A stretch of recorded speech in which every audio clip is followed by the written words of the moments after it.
Jessica was very beautiful. She was tall. She had the dirty blonde hair, California smile. Everything about Jessica was beautiful. Never heard her say a mean thing about anybody. She was definitely a doll. See you, great summer. They'd gotten out of school early because they had finals.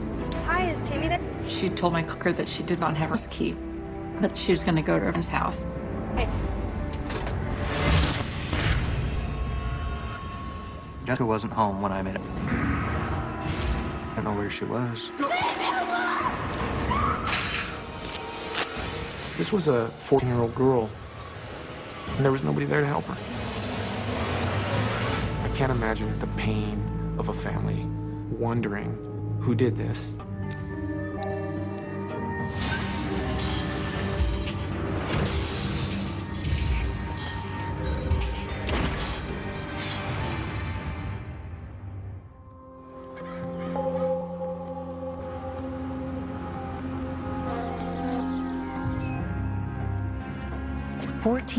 Jessica McHenry's mother, Tammy Dunn, is feeling something every parent deals with at one time or another. That gut-churning panic when your child's late. It takes hold and triggers your darkest fears. 9 times out of 10, it's nothing. With friends, they lose track of time.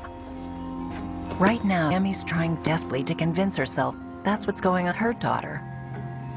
Nothing to worry about. She'll be home soon. It was getting closer to the dinner hour and still no Jessica. Mom? Hey, Mom. Hi. Well, where's Jessica? I didn't do a lot of it. I figured she'd be home later. There weren't cell phone pagers, so it was too unheard of not to have immediate contact. I had called several of her friends. None of them knew where she was. And I started being a little concerned about it at that point. It was not like to not call and let me know she was. By now, they're calling friends, asking the question no one can answer. Where's Jessica?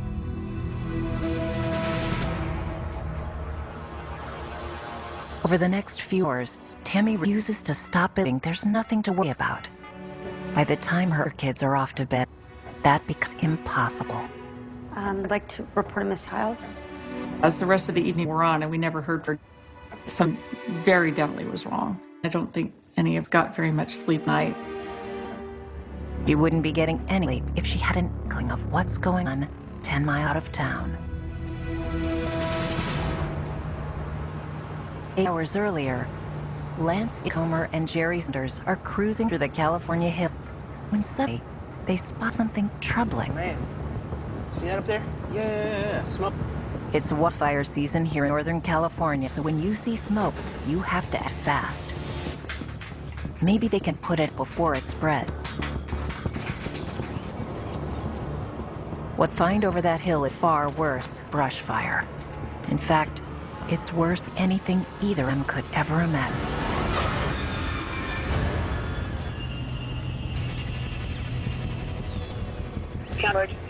Yes, my name is Tracy. I work at Chronic State Park. We just had 2 gentlemen come in park reporting they found a dead body, half naked, Tesla Road. She had just recently a fire, the body was smoldering, and they came down here as quick as possible to let her.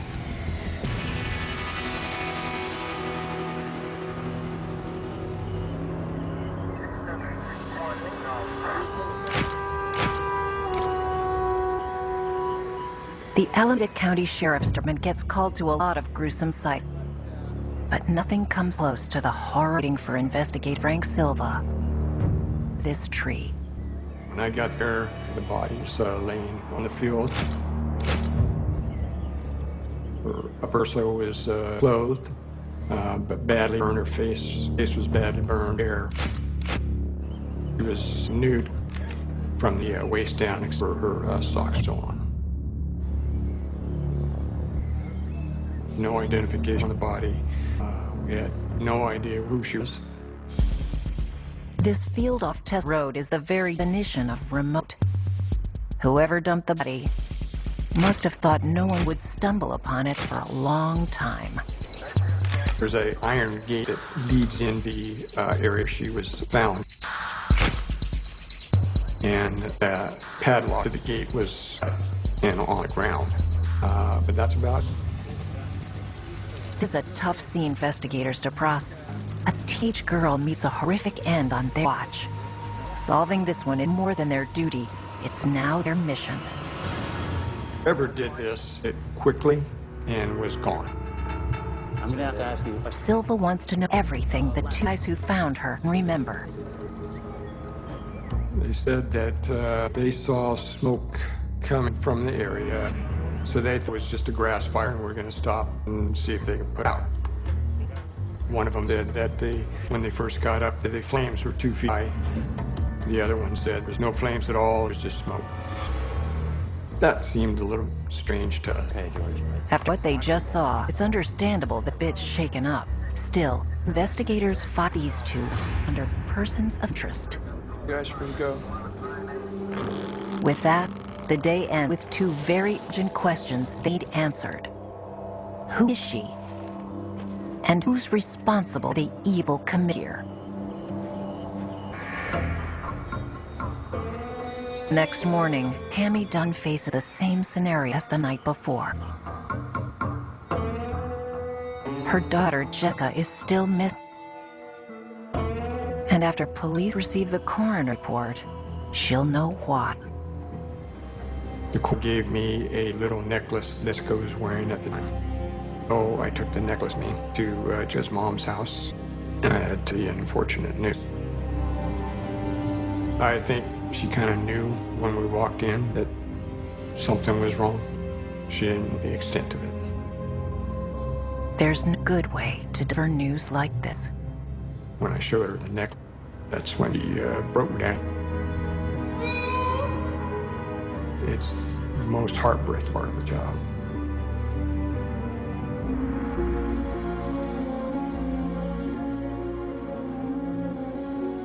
As soon as I heard my mom, I went out of my room and went straight to the living room. We embraced and held each other for I don't know how long. Mom told Jessica was gone. And that was all she said. I was never going to see my sister again. I'll never forget that moment, as long as I live. In an instant, the joy that once filled this house is replete with anguish and tears. This grief helps crystallize the investigators' men. We know that no matter what we do, we're not bringing Jessica back. But we have to find out who did that, if nothing else, to protect other children in the... They have little to work with, but they can't rest. Not while a monster's still out there, kill a teenage girl and set her on fire. They fear he's capable of next. About an hour drive inland from San Francisco is the quiet town of Livermore, California. Nestled in a sleepy valley, family farms, ranches, and vineyards. Livermore, to me, growing up, always felt like a small hometown. I mean, to be able to walk down Main Street and run into people you know. At school, everybody knew you. Very tight community. In the early summer of 1991, everyone in this tight community is talking about just one thing. The savage murder of 14-year-old Jessica Henry.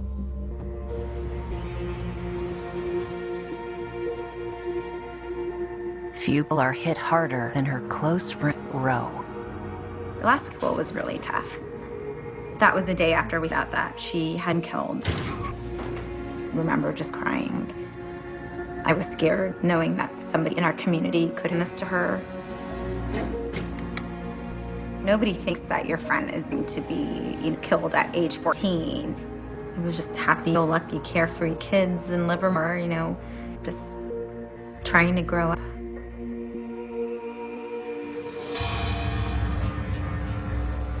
Investigators Frank Silva and Dale Tate review the disturbing find from Jessica's autopsy. The details are almost too much for these men to bear. Jessica has been savagely beaten and raped. Sin is found on her body. She was strangled to death and then set on fire. A very brutal crime. Nobody wants to think about what her last months must have been. A review of one case after another reveals that a neighboring police department is currently looking for a shockingly similar killer. There was an unidentified female that was set ablaze in Palmares, Kansas, 7-8 miles from where Jessica went. This other woman is also murdered and set fire. Sure sounds like the animal who killed Jessica. We didn't know whether we had a serial killer or just a lone wolf. It is the same guy. The cops have a dangerous predator on their hands. Jessa McHenry. For Jessica, it was the last week of freshman year, and there was plenty to celebrate. Jessica was very excited to be in high school. It was a big thing. A lot more bigger school, more social opportunities. She definitely was interested in fashion. She had thought perhaps to get into modeling, but a little bit older. She was still trying to figure out what direction her life was going to go. A young teenage girl with so much still ahead of her Hi, Jessica. is only just beginning to explore it. At home, Jessica was already a shy star. She was very much the big sister who looked after them all. She really brought the family together. She took care of my younger brother when they were born. She was their second mom by far. Jessica thought it was great she had this little sister to take care of. She was always fussing over she doing her hair, finding something cute for her to wear. She was she would always have a baby on her hip and one on mine quite often. Just a beautiful young girl and who enjoyed her family and her friends. Jessica's time with friends and family is cut mercilessly short. Right now is the last afternoon most interests investigators. They start out where she did, not a high school. I just have a few questions on Jessica. You want to find out if they are witnesses? My good friend. You want to find out a little bit about Jessica herself? And you want to find out if one may be a suspect. Though they found no likely suspects among the students, plenty of them remember seeing her, including her friend Rob. Unfortunately, things were going well between the two girls. They had a thing out. I had a crush on this guy, and she ended up kissing him, so we stopped talking, and like a week before school ended. I actually had given her a belt to borrow, and she returning the belt to me, but since I wasn't really talking to her, I just took the belt and she walked away. That was last hour. An argument that normally would have been forgotten in days still haunts her years later. Think back, but you can't change what's happened. I just wish that day I would have been a little different. By talking to students and neighbors, investigators are able to put together some of Jess' movements after left school. She was seen by a lot of people during the school day, and several of her people saw her when she was, on her way home, or at least on her way to wherever she was going at the time. She leaves school just after 12 o'clock. At 12:15, she's seen on East Stanley Boulevard. Then an hour later, she's seen walking east on College Avenue. A fellow student saw Jessica walking on College towards South Livermore. Didn't see with anybody, didn't see her talking to anyone. It's the last time Jessica is still alive. After that, it's a black hole. We had nothing to go on. We had no idea where she went from there. How did Jessica simply vanish from the same residential street Livermore and up 10 miles away off a country road? 7 days into their investigation, the cops have no leads and no suspects. Until someone comes with a story that sends the case back to day one. It's about the two men who found her. Investigators already come face-to-face with Jessica's killers.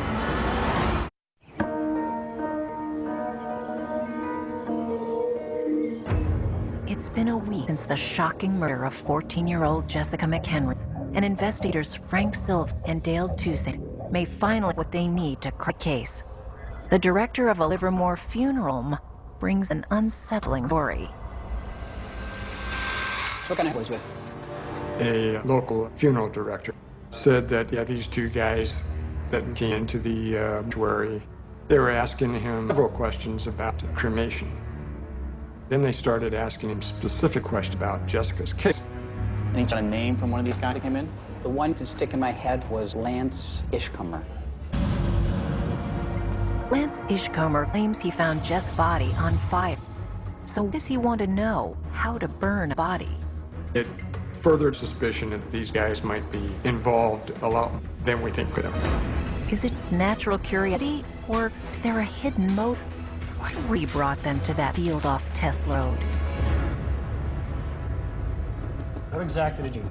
Ishk says he saw flames more than 2 feet high, but his buddy Jerry Saunders didn't see them at all. No flames. It was just smoke. 2-foot flames are kind of hard to miss. So, is that an honest mistake or an incriminating lie? Their stories were kind of off. How can two guys see two different things? So who's telling the truth? To find out, investigators run an experiment at the site where Jessica was found. They did what's called a controlled burn. They try to replicate the same circumstances in which the body was found. As the fire burns, police officers drive the distance from where Ishcomer and Saunders say they first saw smoke. Flames got up to about 2 feet, but quickly died down, and that's when you could see visible smoke come out. By the time officers arrive at site, the flames are long gone. Ishcomer can't have seen flames he got there. That's when we said, okay, well, something's up. But if they were in the field all along, we did a search warrant of both their houses. We were looking for Jessica's backpack that was missing. Her shorts were missing and her shoes were missing. We were also looking for something that would have cut the lock on the gate where she was discovered. they don't find any of Jessica's belongings. They do find the next item on their list. We discovered a large bowl cut. So I was taking evidence and sent up to the lab. It's not a whole lot to go on, but it's enough to get a warrant to test men's DNA against a sample recovered by the coroner. We thought we had something. We thought they were definitely the guys. Do they really have a line on Jessica's killers? In 1981, DNA testing is still in infancy, and results will take time. All investigators Silva and Toussaint can do is wait. By the time summer is over, the months once filled with the possibility of freedom and adventure pass painfully for Jessica's family. For her brother Nick, it's especially tough. Every year, the highlight of the summer has been a trip he and Jessica to spend summer vacation with their dad, Kansas City. Bye, guys. Me and Jen were always together, from a young age. Parents separated, and kind of met. We had other, and we always very close. She was my friend. The journey they enjoyed so much is now just a reminder of what lost. That was real hard when he came by himself. I was, so used to seeing the two of them get off the plane together, so that was really, really hard. Nick was changed most. I mean, it obviously was hard for me, but I feel in a lot of ways the hardest for him. Investigators hope to ease the family's pain by bringing Jessica's killer behind bars. No new suspects come to light. As months turn into years, the case goes cold. It will take 7 years to conclusively rule out Lance Ishcomer and Jerry Saunders as suspect. Advances in DNA testing prove they're not a match to the sample from the scene. And the bolt cutter is not a match either. It wasn't used to lock on the gate. Investigators write off their incriminating behavior as the actions of two men traumatized by an awful discovery. Wanted to give some type of closure to the family. As far as evidence was concerned, there was nothing that we could latch on to for any step. Eventually, investigators Frank Silva and Dale Toussaint retire from the force. Their only regret, they were able to solve Jess's case. You never let a case like that. Every time a name comes up, you think the same thing. When are we going to know what happened? 7 more agonizing years go by with no sign Jess's murder will ever be solved. Investigators didn't have very much to go on. They were following up everything they possibly could until nothing. Then, in 2005, the Alameda County Sheriff's Department launches a cold case squad. Detectives Ed Kwan and Greg Landeros cross the case file for Jessa McHenry's murder. And I thought, wow, this is a case that needs to be worked on, and we can find a solution to this case, I'm sure. The fact that it was DNA evidence at the forefront of a case that could get solved. With her killer's DNA on ice and a pair of fresh eyes on the evidence, Jessa case suddenly roars back to life.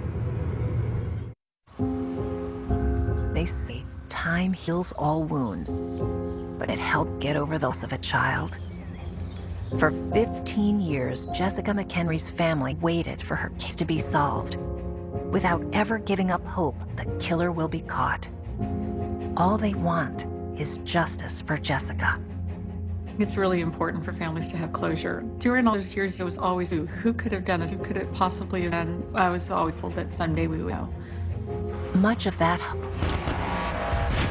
rests on the belief that DNA from the crime scene can crack the case. By 2006, the CODIS databank of criminal offenders is a formidable investigative tool. The catch is, it only finds criminals whose DNA is already in the system, and the DNA cops have doesn't match anyone in the database.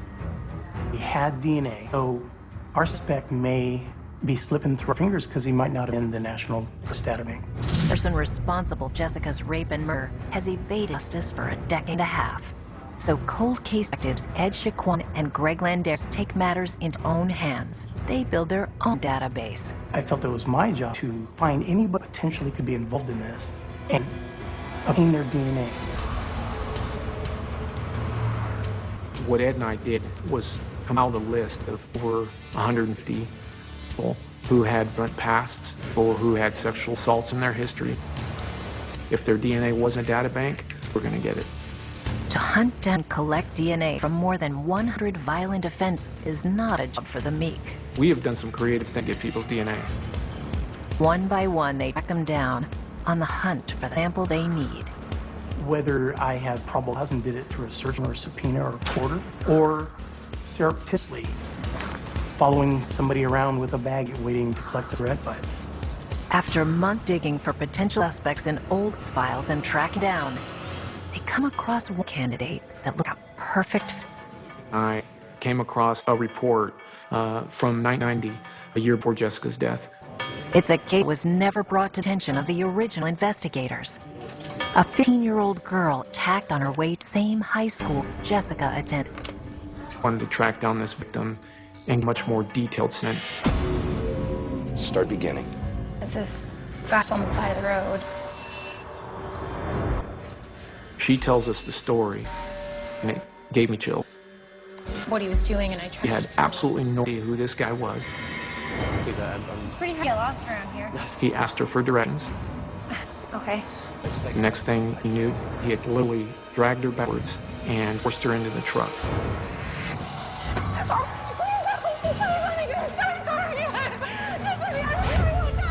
She said that she fought her life. She knew that she could keep one foot outside of that truck, that she would survive. He knew if both feet ended up in the truck, he was going to kill her. Police arrest Gregory Sato, and he spends 6 months in jail for the attack. As it turns out, he's released just weeks before Jess' murder. Did Sato go after another girl, this time with deadly results? I'm not a betting man, yet told my partner, Greg, that I would bet my house that this is the guy. They track Zeta to Springfield, Ohio, 2,000 miles away. I contacted investigators with the Springfield Police Department, and they were very accommodating. Tried several times to surreptitiously obtain Zeto's DNA. Springfield detectives make a number of attempts, but Zeto is a slippery customer. As luck would have, a few days later, he actually walks into the police station. Investigator calls me up and says, "You will never believe what's happened." Hey, I'd like to report a crime. Zeto was in a vacation with a neighbor. He got punched during this vacation, demanding a police report. One of the Springfield detectives recognizes Zeta and sees a golden opportunity. He says, "Hey, if I collect your DNA, I can rule it out from any other DNA that was the same." A little swab in the mouth, done. Sure. Zeta graciously gives his DNA. And the investigator said to us, Ed and I were cloud nine. We knew we had our guy. We just wanted those results yesterday. Thank you. Once again, DNA tells its own story, and it's the one they want to hear. It's negative. Zeta was not our man. His DNA did not match the suspect DNA Henry case. It was like a sucker punch for both of us. Here we go again. We're back to square one. With detectives wondering if the bad news will ever end in Jessica's case. Out of the blue comes a surprise letter from the FBI. Hey, we got a close hit. Case number 917060. Jessica McHenry. Their crime scene DNA matches a recently convicted prisoner, Derek Moncada, serving 3 years for abducting a young woman at gunpoint. Is he also the man who 16 years ago raped and killed 14-year-old Jessica before setting her body on fire? He was nobody that we'd even heard of until that day. Detectives are more certain than ever they've got the right guy. So confident, they share the news with Jessica's family. The relief I felt when I found out that they had the DNA match and that he was our cousin was overwhelming. When her brother Nick sees Derek Moncada's mugshot, it sparks chilling memory. I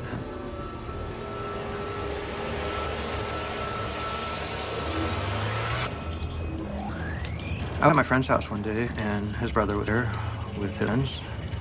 "Hey, what's up?" And one of his friends came up to me and said, "So what's going on with your sister's case?"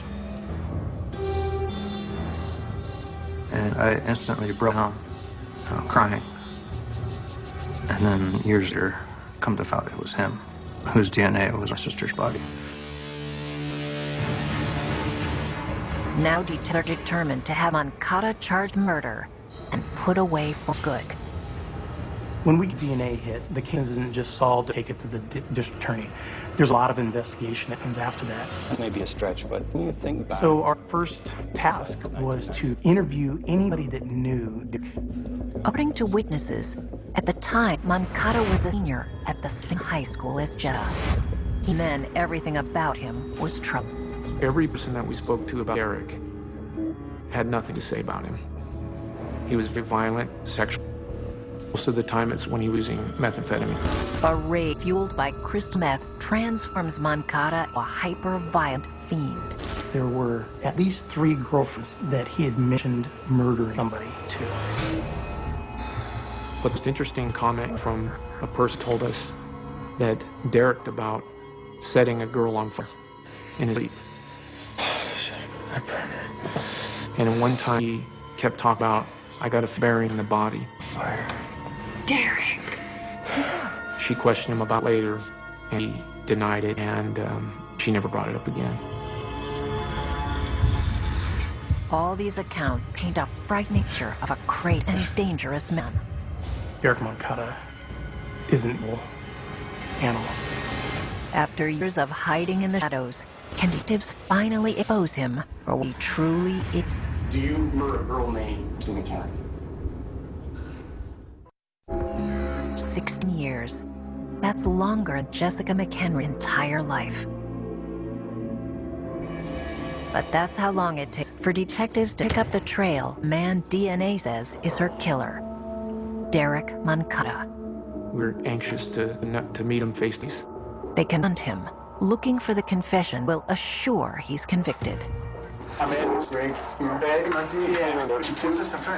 We gave him a false story that we were there to see it was okay to be released into the look upon his parole. Wow! I get you too excited.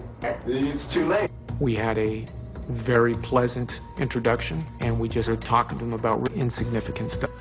His background, his history, where he's from.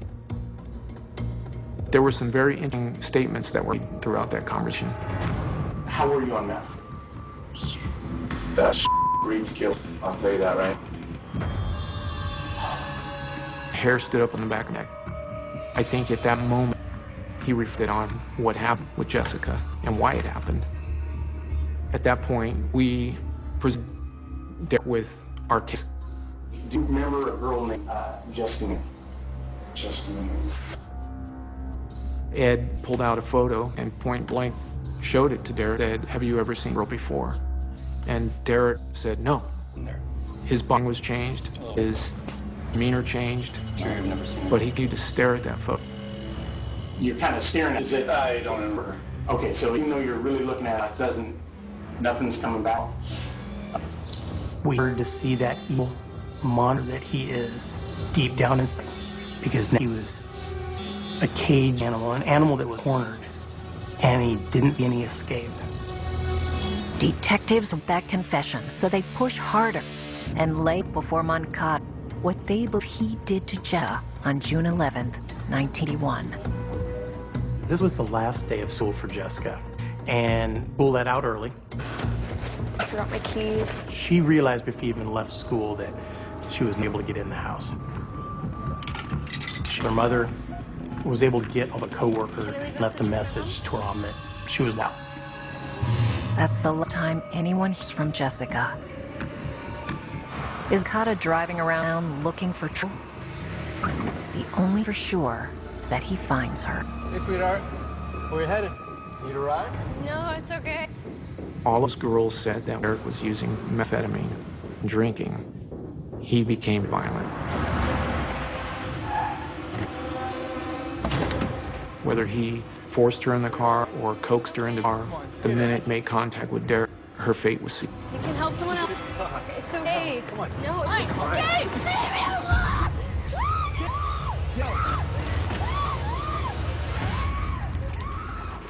The fear she felt trying to fight for life, hands of a guy who was a monster, and they were there to help her. Yeah. Moncada beats Jessica and rolls her. To stop her from picking, he strangles her to death as the monster inside gets out. Dumps her body and tries to destroy all evidence of what he said.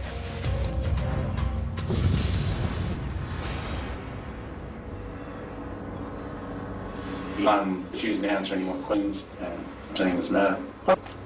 That's fair. That all these years, the truth is bring him in the face, and no escape. Hours after Greg and I left, Derek went back to his, wrote a letter to his family, put that note in a box, and then he hung himself. Only hours after meeting with detectives, Derek Moncada is dead. This letter, Moncada claims death before dishonor, and that his death not an admission of guilt. But detectives and Jessica's family believe in his actions more than his words. I really have emotions about it because I had a lot of unanswered questions.